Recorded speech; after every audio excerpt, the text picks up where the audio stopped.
and seriously injured. 28 years later, this factory has still not been cleaned up. 28 years later, in Bhopal. The factory continues to leak pesticides into the groundwater.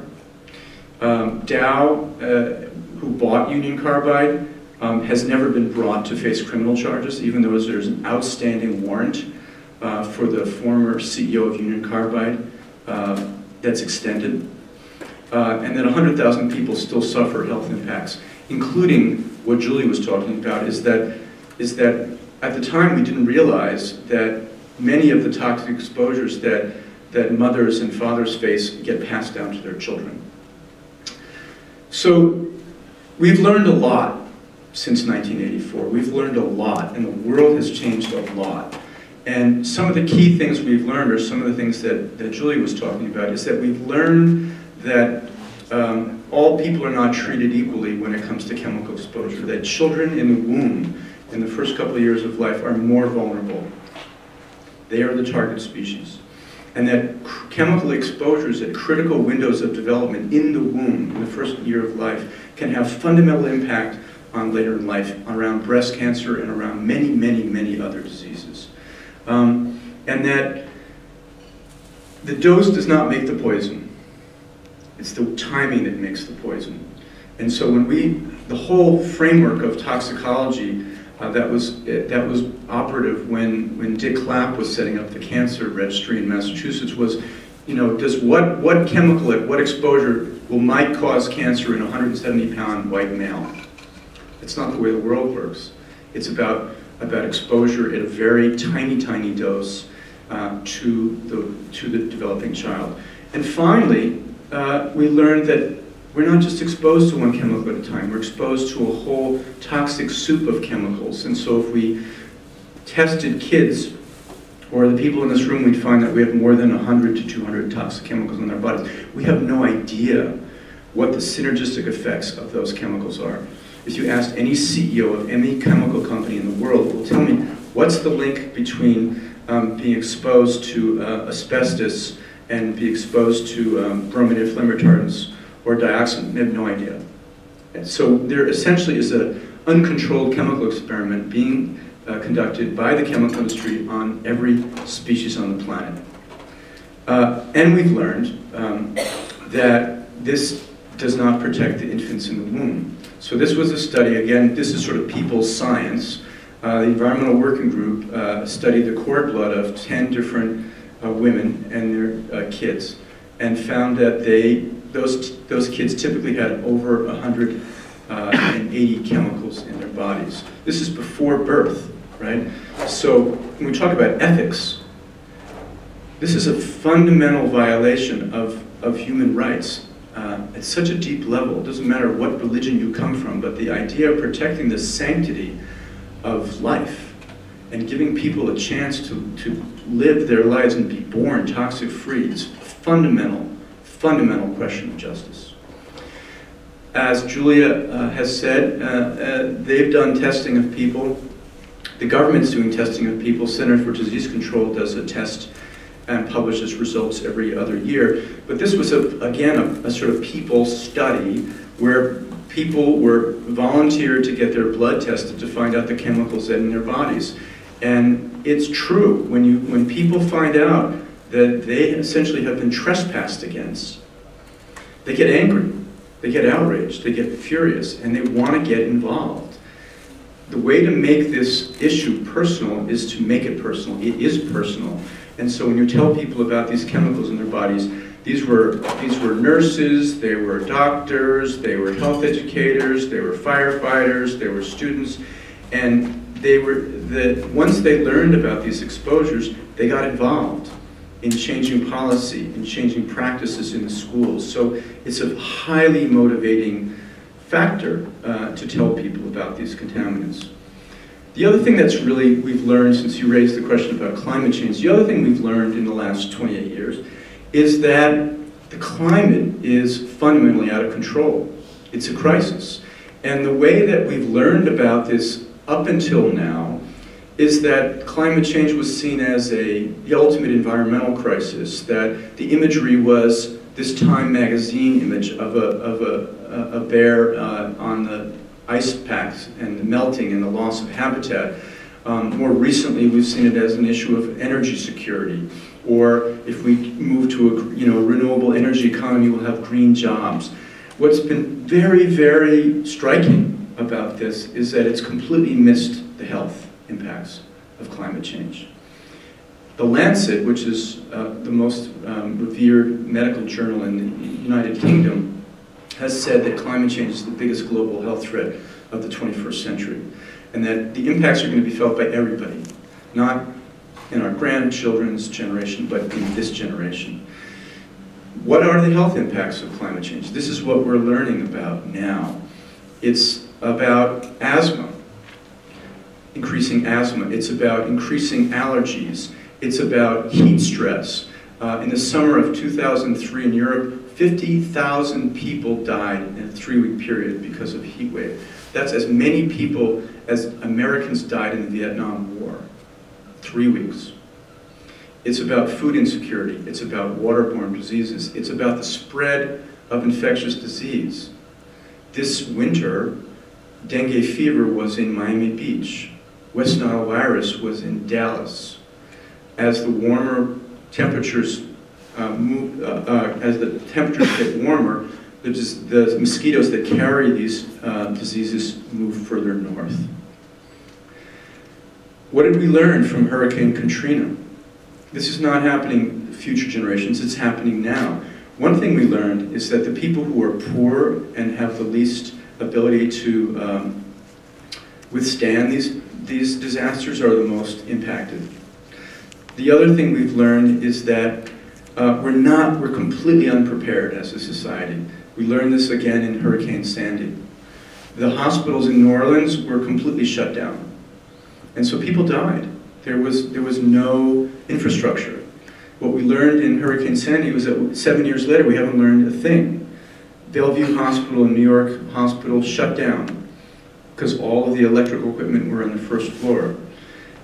So we spent the last decade fighting with people who say that climate change is not happening, as opposed to getting better prepared within our cities and our communities about how do we address this crisis.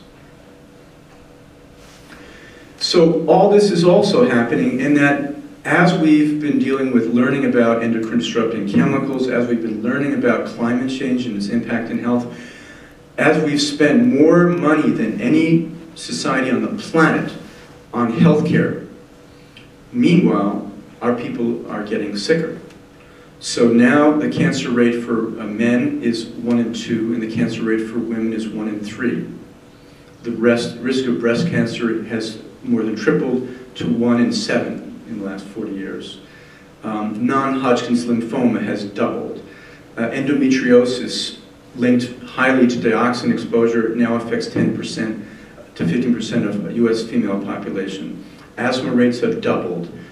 127 million Americans are overweight, 60 million are obese. This is actually an old number. And diabetes is going up. So the epidemic of chronic disease in America continues to go up. And all of these diseases, we're learning that all of them have links to environmental exposure. And again, I saw Julia's slide about this. This is actually something that Dick Clapp worked on with a number of others to make sure that the President's Cancer Panel actually addressed the issue of environment. And what's powerful about this President's Cancer Panel, it was started under President Bush, and it was published, the results were under President Obama, but it says from the very moment is that from kids, that American people, even before they're born, are bombarded continually with a myriad combination of dangerous exposures.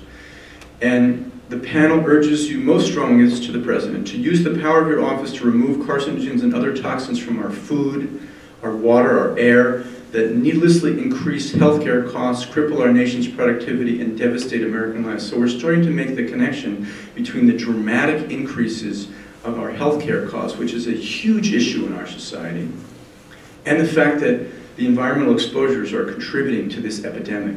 If you ask people in this room, in any room, stand up if you've got cancer in your family, stand up if you've got learning disabilities in your family, stand up if you've got asthma in your family, stand up if you've got infertility, everybody's standing. Whether you're Republican or Democrat or Muslim or Hindu or Jew or Christian, everybody's standing up. It's a form of solidarity. And it's also true with the President's Task Force on Childhood Obesity, for the very first time, acknowledged that there may be chemicals that are endocrine disrupting chemicals that are affecting the ability of kids to get obese. So that's a very powerful piece of information, because if we're intervening around obesity prevention at the age of school-age kids, we're starting too late. We got to start with exposure in the womb. So now we get into the strategy. So all this stuff is going on around the science. This is going on around climate change, around toxics in health. How do we change this? As Kalila said, this is a whole superstructure, this is a whole system that is an addictive system to petrochemicals. The entire society is built on fossil fuels and the chemicals that are made from fossil fuels. It's an addiction model. So within that model, you can't necessarily go right up to the companies at the top of the food chain. They're too powerful, because they've not only polluted the environment and our bodies, but they've polluted the political system and the regulatory system. So how do you deal with that? So a bunch of us got together 25 years ago and said, we have to get the sectors of the economy that don't have an inherent interest in toxic chemicals to separate them, to split them from the chemical industry, from the fossil fuel industry, and to these user industries, and to get them to detox their supply chain, and to create what we call retail regulation in the marketplace by getting these companies to say, you know what, we don't want these chemicals in our products anymore. And through that, to highlight the need for chemical policy reform and to connect to people's core concerns about health. So this was the core strategy, 25 years ago, we said. We started, one of these campaigns was around healthcare, because we said, who do we need to have on our side? If we're going to change this whole system that is poisoning people and the economy, who do we need? We need healthcare professionals. We need doctors and nurses. If you want to get the society to stop smoking cigarettes, you get doctors and nurses to start first, right? They validate the change. So we said, we're going to focus on the healthcare sector. When we sort of took the pulse of the healthcare sector, we said, oh my God. Medical waste incinerators are the largest source of dioxin emissions in the country. Burning medical waste, there were lots of them in Boston. There were 34 of them in Massachusetts. And 10% of all mercury emissions. 250 million pounds of pharmaceuticals coming out of hospitals. Indoor air quality, leading cause of worker-related asthma. Nurses have the highest asthma rates of any profession in America. And healthcare was a massive energy hog. So we said, oh, there's a lot to do here. Here's this one part of the economy that lives within this ethical framework of do no harm. So you can't say, well, you know, part of progress is we're gonna, you know, we've got to poison our patients and our communities because we're really doing some really important work there in our hospitals. It doesn't work in healthcare. You have to be addressing your mission, which is to deal with health. And so it became a very powerful source of educating healthcare professionals about the environmental links to health and to disease, and then getting them to clean up their house. So when we started the organization, there were about 5,000 medical waste incinerators. Now there's less than 60. And they've figured out how to save money and move to safer technologies and reduce their waste. 5,000 hospitals have taken a pledge to go mercury-free. This led to many different states passing mercury restrictions that went well beyond mercury thermometers. The European Union banned it in 2007, and now there's an effort and a likelihood that mercury-based medical products will be banned from global commerce in the next few years. We also focused, for the same reason that Julie had mentioned about phthalates being a problem for the developing testicles of boys, we said geez, you know, it's probably not a good idea to be infusing boys or other small people in the neonatal intensive care unit. That's the last thing that those kids need, is to be exposed to more toxins. And so we put a lot of pressure on the medical device manufacturers to move away from PVC plastics, because they create dioxin when they produce them, and then when you burn them in the medical waste incinerator. And to make them soft, you need these phthalates. So if you've ever been in a new car and you have that new car smell, that's the off-gassing of this reproductive toxin.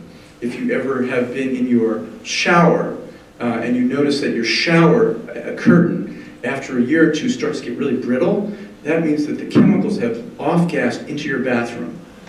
This is not good for people, not good for their health. So we moved some of the largest hospital buyers in the country to say, we don't want to put this in our products. And so they've created a whole new company that now is making PVC-free medical devices. And then we said, what about the buildings? Can we make cancer centers without carcinogens? Can we make pediatric hospitals without chemicals linked to birth defects and asthma? And so we created a whole framework around how to do green building that actually embeds health into the core of the building. It's about the occupant's health. And so Boston was the first city in the country to make this mandatory for all future healthcare construction, and Massachusetts was the first state in the nation to make it mandatory for all future healthcare construction. And now this has become as part of the U.S. Green Building Council's lead for healthcare. And at the very moment, the chemical industry is fighting like crazy to stop the LEED system from embedding toxic chemical avoidance as a positive, credit for green building. It comes out of this fight. So that's just a snapshot of healthcare and harm, but there's been other campaigns that have looked at other sectors of the economy saying, how can we focus on the exposure that people are having, and how can we focus on the companies and get them to detox their supply chain? And one of these other campaigns, which has been very successful, is the Campaign for Safe Cosmetics. And as a way to sort of engage women in particular, it's a gateway issue. It's like, if you're a mother and you're thinking about your teenage daughter who's wanting to sort of lather her face up with all sorts of cosmetics, as my daughter does, you think, oh my God, I don't want her putting carcinogens on her face or reproductive. It's insane. And so this campaign came out of, again, people science, testing cosmetics products and documenting the kind of endocrine disruptors and other kind of chemicals in that, and then doing some very, very classy kind of community organizing and media organizing by doing these kind of ads. And putting pressure on companies, naming the companies that had these particular chemicals in them. And now there's been over 300 companies that have committed to getting rid of certain toxic chemicals in their cosmetics products. This database that was set up by the Environmental Working Group has 65,000 products that talks about the chemicals that are in these cosmetics. And I'll tell you that any CEO in any cosmetic company in the world knows about this database. Because it's naming the chemicals, it's naming the trespass, and it's rating them, rating products by how toxic they are, and people are making choices now based on that toxicity. A similar version is a thing called the Pharos database that was set up by the Healthy Building Network.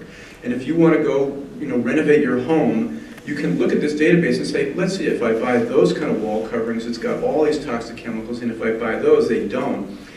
Again, they're helping to drive major companies, which is not here, major companies like Google, many of the healthcare institutions, schools, starting to choose safer building materials as a health-based measure. There's a very famous program that was started in Seattle that was called Breathe Easy. And they designed the buildings for asthmatic kids and their families. So they got rid of all the toxic chemicals, all the stuff you're finding in the dust in the studies you're doing. They carefully designed the affordable housing project to avoid asthma triggers. And they found that when those kids that were screened to then go and to live in those homes, that the emergency room visits dramatically were reduced, the lost work time for the parents were dramatically reduced, the amount of inhalers they had to do was dramatically reduced. This is a huge issue. So it's trying to, again, it's trying to look at this sector of the economy and detox it. Another one has been around electronics, and to phase out some of these toxic chemicals in electronics that are showing up in the dust. And to sort of connect from where this electronics are produced to where they're dismantled in China, and highlighting this massive injustice and waste that's created by what's called the green, this clean tech industry, the electronics industry, and have forced Apple and Sony and Dell and HP to really move upstream to figure out how they can design out toxic chemicals. Here's another one that's focused specifically on PVC. This is set up by the organization set up by Lois Gibbs, who was one of the pioneers of environmental health and justice by forcing the relocation of Love Canal in the mid-70s. They've gotten Microsoft and Mattel and Johnson & Johnson and Kaiser Permanente and many, many large Fortune 500 companies to begin to see PVC as the poison plastic. Walmart has, as the largest retailer in the world, has started developing with our allies, with people that are inside, dealing with them, how to begin to deselect chemicals. When Walmart says they don't want a certain chemical, the entire supply chain responds, because they're so powerful. In our circumstance, back at the Healthcare Without Harm, we said, okay, we've made some success, but what if we got all these hospitals in the country together and started to select safer products that are good for patients, good for workers, and good for the environment all together. And so we've tried to start making a market that's way beyond $100 billion to align hospitals in purchasing safer plastics, greener energy, healthier furnishings, greener cleaners to avoid asthma. And so that's happening in our sector. All this stuff is adding up. If you take all these different campaigns, and there's more of them, all of them are all moving different sectors of the economy toward green chemistry. So 25 years ago we said, how can we change the economy? We can't go directly at the chemical industry, we can go at all these other sectors. And so what's truly happening now is that there are a whole broad swath of companies in this country and in Europe that are deciding as a strategic business matter to get toxic chemicals out of their supply chain. That's being matched by a strategy to then take some of these ideas into the policy realm. So we created, this is the big we, the movement, created this organization called Safer States. And the idea is to link all the campaigns in the different states so that we're asking the same thing, we're demanding the same thing across many different states, phasing toxic chemicals out. If the chemical industry controls the federal system, and they can buy Congress people, and then now, because of Citizens United, they can try to buy presidents as well. They didn't do so well this past time, but they tried pretty damn hard. But you can win stuff at the state level that you can't necessarily win at the federal level. So now, here's an example of, in the last 10 years, states that have passed laws. What's interesting about these laws and about these coalitions is that in all those yellow states, the coalitions have names like Alliance for a Healthy Tomorrow, Clean and Healthy Maine, all health-based coalitions. Who's in these coalitions? It's not just environmental groups. It's breast cancer activists. It's Learning Disabilities Association. It's the Endometriosis Association. It's state cancer groups. What's interesting is that by giving the information to these disease clusters, this is where mainstream America is. They orient around their diseases. By giving the information to people about their disease and how it's linked to environmental exposure, they want to go upstream and they want to prevent these diseases. We've got millions of people walking every spring and every fall for the race for the cure. What we really need is the race for prevention. And a lot of what these disease groups now are getting involved in is policy to start to create the conditions for that. So if you go up to a legislator in Maine, you say, hi, I'm from Greenpeace, or I'm from the Toxics, whatever, they hear you in a certain way. But if you go and you say, yeah, I'm from the Learning Disabilities Association, my kid has got learning disabilities, I'm from the breast cancer, I'm a survivor of breast cancer, it's a totally different story. It's a totally different narrative. And it's very hard for legislators to say, yeah, I'm staying with the chemical industry against these breast cancer survivors. It's a very tough argument to make. And we're realizing how powerful that is. Now look at this. This is the progress of the movement. Here's laws passed in whatever amount of states. Now here's laws that are being proposed in all these other states. So the movement is growing. And that's leading for the momentum for a federal bill. And this is a coalition called Safer Chemicals, Healthy Families, which is trying to roll up of all the work we've been doing over the last 5 years. There's 450 different organizations in this coalition. And more than 100 of them are small or medium-sized businesses. There's health groups, there's religious groups. So it's reflecting the growth of the movement. There are environmental justice groups, there are environmental groups, all this. It reflects the growth of the movement to be a majoritarian strategy. We even got a Hollywood star, Jessica Alba. I mean, you got everything here. And it's not just about and also just to say, what is the bill we're trying to pass at the federal level? It's protection of the most vulnerable. So there's a very core environmental justice component of this bill. And that's led to the environmental justice community saying, yeah, there's something here for us. This makes sense to us, and we're engaged. It's expanding essentially what we tried to win with the Bhopal disaster, the right to know. But there should be the right to know about chemicals in all the products, not just in the neighborhood. And quick action on the worst chemicals. We don't have to study brominated flame retardants anymore. We need to just ban them. We know they're dangerous. We don't need to study formaldehyde. We don't need to study benzene anymore. We know. We know phthalates. We just need to get rid of them. And the movement has grown to be international. So there's a whole parallel strategy in Europe where they were able to win legislation called REACH, which is putting enormous pressure on the marketplace to detox, to move toward greener chemicals. And there's an NGO in Sweden called ChemSec that has put together their own sin list to phase out chemicals right now. And there's another strategy called the Health and Environmental Alliance that's trying to embed endocrine-disrupting chemicals as a core principle for chemical phase-out in Europe. We're not that far here in this country yet. And there's a global network. This has all happened in the last 25 years. There's a global network called the International POPs Elimination Network. They're in 100 different countries.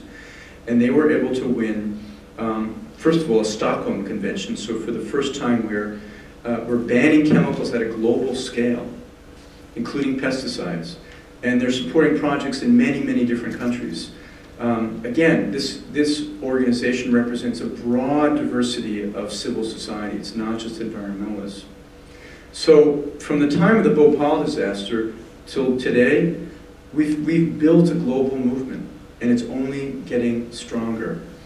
And what it's showing us is that there are fundamental rights. We're coming back to the rights frame here. There are fundamental rights that we need to defend in the 21st century.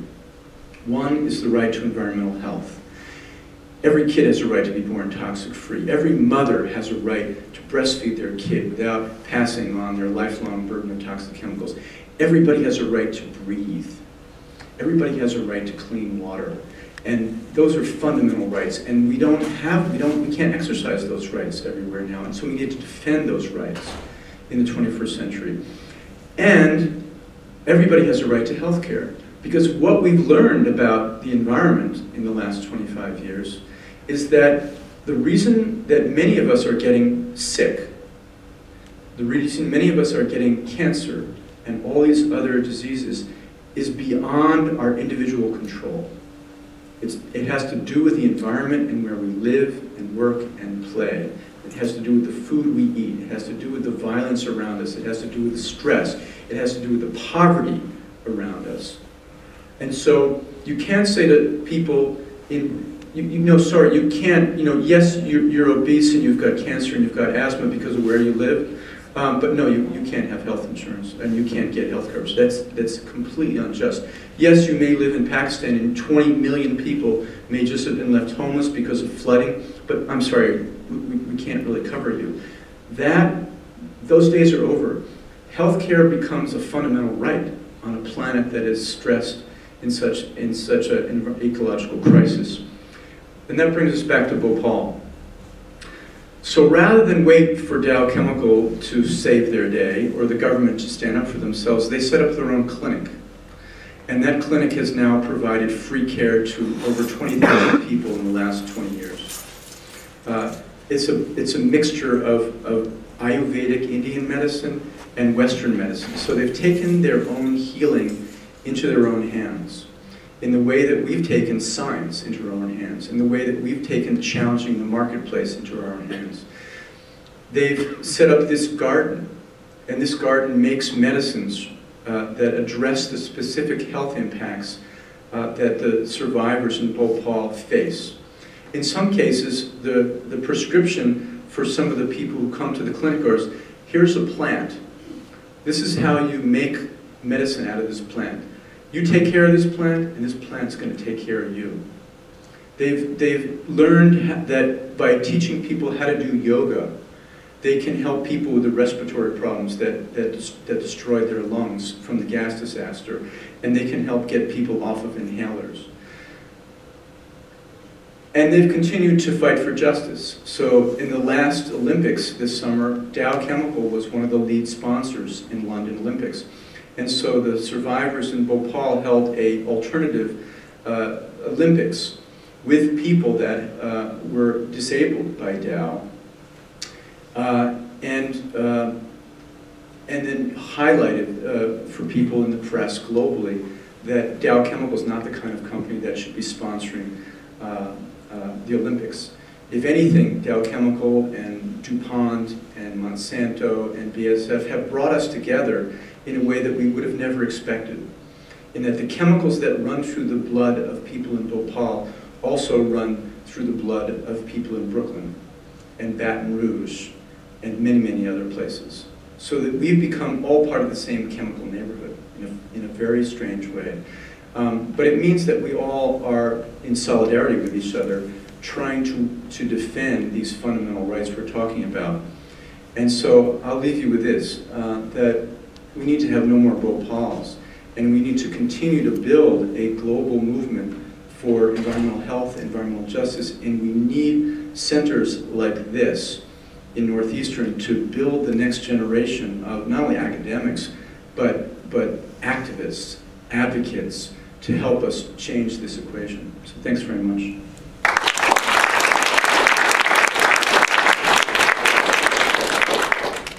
And I'm standing between you and food, so don't ask me too many questions, or not.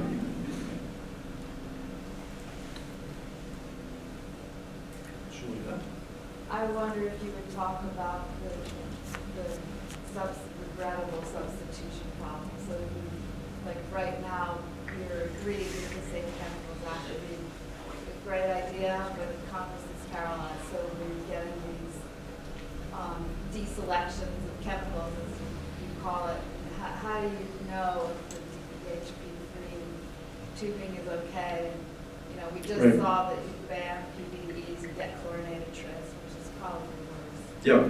So, great question. In the absence of a green chemistry framework that deals with hazards, that says, okay, we don't want to replace one carcinogen with a reproductive toxin, that kind of problem. Some of our colleagues, actually at UMass Lowell and at the Clean Production Action, have created a thing called the green screen, which is being adopted by many companies now to say, okay, we get that we need to eliminate these phthalates, but let's see, what are the companies saying that they have alternatives? And they're putting those chemicals through a screen that sort of looking at the different hazard criteria to then say, you know, we don't really want to go in this direction.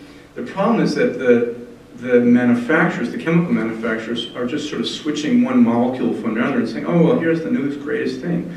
And they can't be relied upon to be innovators in green chemistry. So again, it has to come from either policy, which is slow to happen, or from us educating businesses that they need to be leapfrogging to the next set of green chemicals, as opposed to the old set of chemicals. The problem is that there's innovators in a lot of these chemical companies, but there's so much sunk capital into the chemicals that they produced in the previous generation that they're not about to give them up without kicking and screaming. But if you go to some other companies that don't have an inherent interest in chemical production, some of the pharmaceutical companies, some of the medical device companies, there's green chemists there because they're trying to figure out what is the next thing that doesn't have to. I remember IBM.